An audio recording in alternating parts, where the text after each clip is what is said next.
नमस्कार प्रधानमंत्री जी। नमस्कार। मैं पवित्रा राव केंद्रीय विद्यालय सेक्टर 8 रामकृष्णपुरम नई दिल्ली में 12वीं कक्षा की हूँ। माननीय प्रधानमंत्री जी, जैसा कि हमारा भारत और तरक्की करने के लिए अग्रसर है, इसको कायम रखने के लिए हमारी नई पीढ़ी को और क्या कदम उठाने होंगे?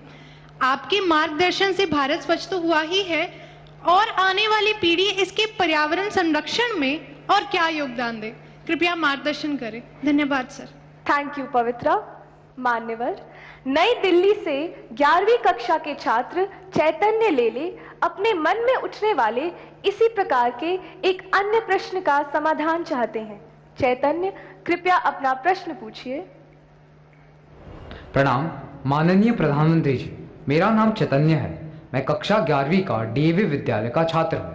मेरा आपसे प्रश्न यह है कि हम अपने पर्यावरण को स्वच्छ और बेहतर कैसे बना सकते हैं? धन्यवाद। धन्यवाद चैतन्य। Honorable Prime Minister Sir, the youth of India, just like Pavitra and Chaitanya, want to breathe in a clean and green India, a dream close to your heart. We all wish to know how to keep India and our environment pristine and perfect in every sense of the word. We all look forward to your guidance. Sir. वैसे ये परीक्षा पे चर्चा से जुड़ा विषय तो नहीं है,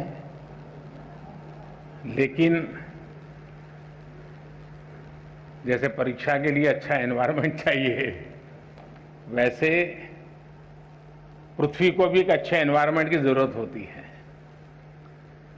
और हम लोग तो पृथ्वी को मां मानने वाले लोग हैं। मैं सबसे पहले तो आज मुझे अवसर दिया है तो मैं सार्वजनिक रूप से हमारे देश के बच्चों को, बालक बालिकाओं का हृदय से धन्यवाद करना चाहता हूं।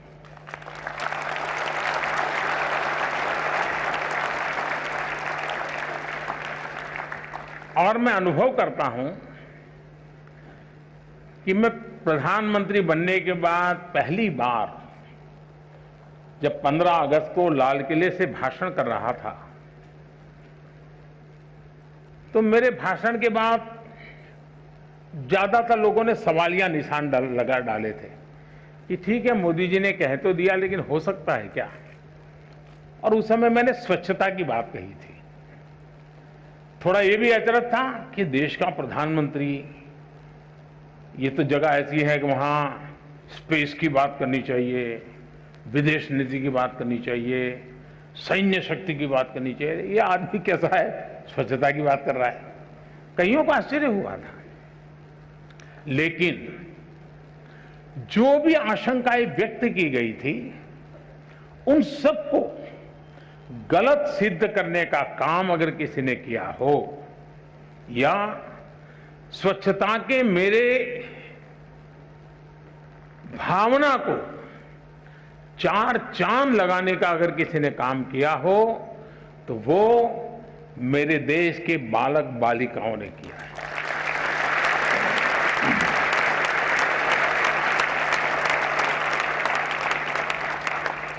स्वच्छता की इस यात्रा में आज हम जहां भी पहुंचे हैं, अगर उसकी मैं सबसे ज्यादा क्रेडिट अगर किसी को देता हूं, तो मेरे देश के बालक बालिकाओं को देता हूं।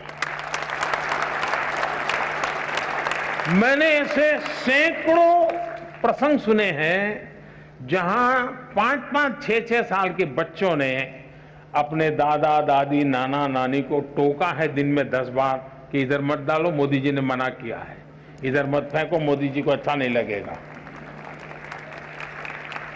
ये बहुत बड़ी ताकत है। और आप शायद उसी पीढ़ी के होने के कारण आपने भी उसी भावना के साथ सवाल पूछा है। मैं आपके सवाल का स्वागत करता हूं। ये बात सही है कि आज पूरा विश्व ग्लोबल वार्मिंग के कारण, एनवायरनमेंट के कारण बहुत परेशान है। और उसका मूल कारण है कि हमने अपने संसाधनों का मिसयूज किया है। हमारे पास परमात्मा ने जो व्यवस्थाएं दी हैं उसको हमने बर्बाद कर दिया है। अब हमारा दायित्व है, अगर आज मैं पानी पी रहा हूं या मेरा भाग्य में पानी है, आज अगर मैं कहीं नदी देख पा रहा हूं, आज अगर मैं किसी पेड़ की छाया में खड़ा हूं, तो उसमें मेरा कोई कंट्रीब्यूशन नहीं है, ये मेरे पूर्वजों ने मेरे लिए छोड़ा हुआ है।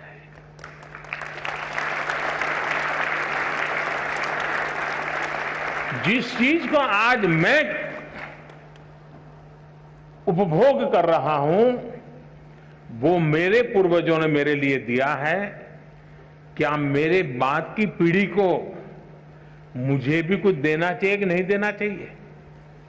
देना चाहिए कि नहीं देना चाहिए? अगर मैं बचाऊंगा नहीं तो दूंगा क्या?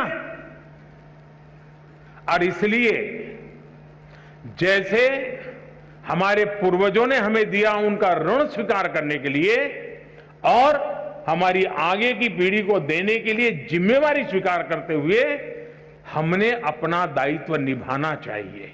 ये हमारा कर्तव्य है। अब ये कोई सरकारी कार्यक्रम से सफल नहीं होता है।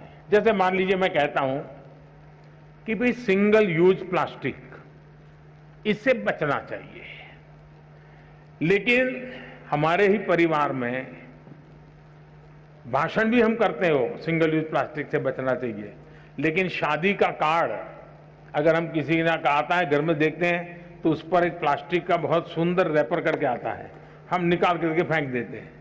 अब ये हम जो सोचते हैं उसके विपरीत है। तो सहज स्वभाव कैसे बने? कम से कम मेरे परिवार में मैं सिंगल यूज प्लास्टिक बिल्कुल हमारे घर में उपयोग नहीं करने दूंगा। तो हम एनवायरनमेंट के लिए कुछ न कुछ मदद कर रहे हैं। और अगर देश के सभी बच्चे इस काम को करने लग जाएं, तो फिर आज जो हमारे, आपने देखा होगा, मैं गुजरात में पशु आरोग्य मेले लगा रहा था जब मैं मुख्यमंत्री था, और पशु आरोग्य मेले लगाता तो आपको हैरानी होगी, मैं गुजरात के अंदर पशुओं की दांत की ट्रीटमेंट, डेंचर ट्रीटमेंट करवाता था, पशुओं को मोतीबिंदु होता है, मोतीबिंदु का काम करता था, और कुछ पशुओं के ऑपरेशन करने पड़ते थे। तो मैं एक बार एक गाय देखा, उसके पेट में से कम 40 केजी प्लास्टिक निकला था। अब ये मानवता के विरुद्ध का काम है। अगर ये हमारे अंदर संवेदना पैदा होती है कि मुझे तो अच्छा लगता है, चलो भाई हल्की फुल्की थैली है लेकर के जाना अच्छा लगता है, और फिर फेंक देता हूं, हमें अब यूज एंड थ्रो उस कल्चर से बचना पड़ेगा, और हमें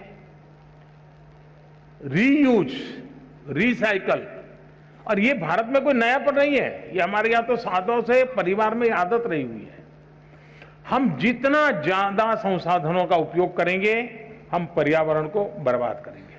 हम जितने संसाधनों का ऑप्टिमम यूटिलाइजेशन करेंगे, हम पर्यावरण की रक्षा। अब आज देखिए हमारे इलेक्ट्रॉनिक गैजेट्स, ये भी पर्यावरण के लिए एक संकट बनते जा रहे हैं। आपने देखा होगा भारत सरकार ने अभी स्क्रैप पॉलिसी निकाली हुई, ताकि जो पुरानी गाड़ियां हैं जो प्रदूषण पैदा करती है उनको खत्म करो, उसमें से भी कुछ कमाई करो और नई गाड़ी लाओ। उस दिशा में एक बहुत बड़ी मात्रा में काम चलने वाला है। उसी प्रकार से हम जानते हैं पानी का क्या महत्व है, पौधे का क्या महत्व है, प्रकृति का क्या महत्व है, हम उसके प्रति सेंसिटिव है क्या, और ये सहज स्वभाव बनाना चाहिए।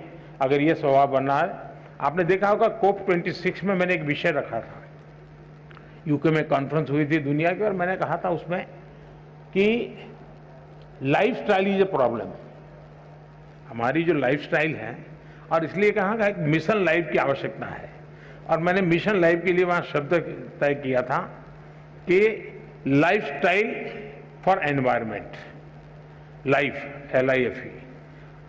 मैं समझता हूं कि हम भी अपने जीवन में, बहुत छोटी आयु है, 4 मंजिला मकान है, और हम भी लिफ्ट में जाते हैं, अरे हम कोशिश करें, हम चढ़ जाएंगे, क्या है, तो हमारा हेल्थ भी कभी फायदा होगा, हम एनवायरनमेंट को मदद करेंगे। छोटी छोटी चीजें हम अपने जीवन में लाएंगे। और इसलिए मैंने कहा था कि हमें दुनिया में P3 मूवमेंट चलाने की जरूरत है, pro planet people, pro planet people. ये P3 मूवमेंट, उससे ज्यादा लोग जुड़े और कॉन्शियस रहकर के इसको प्रयास करेंगे तो मैं समझता हूं कि हम चीजों को लाभ करेंगे। दूसरा, हम आज जब देश आजादी का अमृत महोत्सव मना रहा है, आजादी के 75 साल, आज की जो पीढ़ी है वो अपने जीवन की सबसे सफल पलों से गुजरती होगी, तब देश शताब्दी मनाता होगा। मतलब ये 25 साल आपकी जिंदगी का है, आपके लिए है। आपका योगदान इस 25 साल में क्या हो ताकि हमारा देश उस जगह पे पहुंचे, हम गर्व के साथ देश की शताब्दी आन बान शान के साथ दुनिया के सामने एक चेहरा ऊंचा रख करके मना सके। हमने अपने जीवन को उससे जोड़ना चाहिए और उसका एक सिंपल सा मार्ग है कर्तव्य पर बल देना। अगर मैं मेरे कर्तव्यों का पालन करता हूं, मतलब कि मैं किसी के अधिकार की रक्षा करता हूं, फिर कभी उसको अधिकार के लिए मांग करने के लिए निकलना ही नहीं पड़ेगा।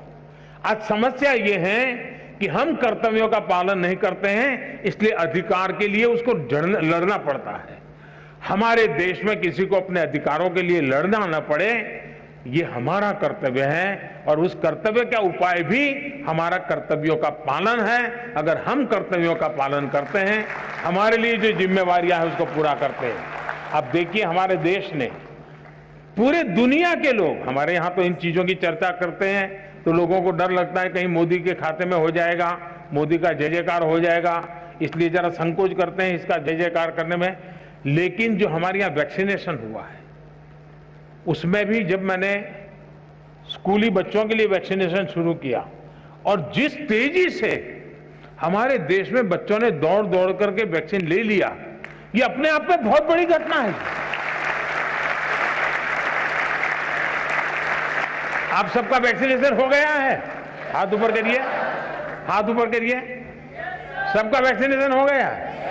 अगर दुनिया के किसी देश में ऐसे सवाल को पूछने की हिम्मत नहीं कर सकता है, हिंदुस्तान के बच्चों ने भी ये करके दिखाया है कि मतलब कि हमने अपना कर्तव्य का पालन किया।